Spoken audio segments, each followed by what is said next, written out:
maisir atau judi dengan jenis judi togel.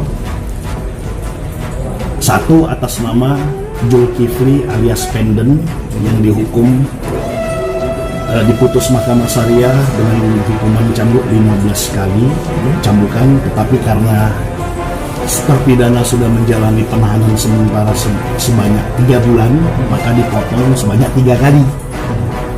Karena 1 kali cambukan sama dengan 1 bulan kurungan atau penahanan.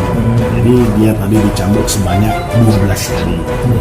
Yang kedua, terpidana atas nama Adenan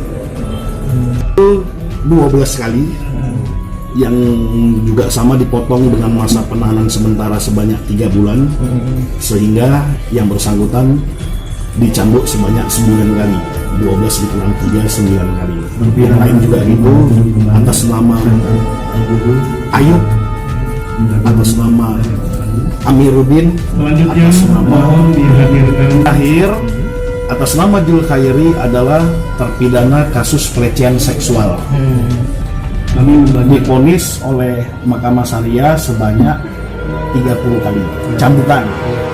Dikarenakan yang bersangkutan sudah menjalani penahanan selama 10 bulan, 10 bulan, maka yang bersangkutan dicambuk dikurangi 10 bulan atau 10 kali, sehingga yang bersangkutan dicambuk sebanyak 20 kali cambukan. 20 kali cambukan. Ya. 9 bulan 20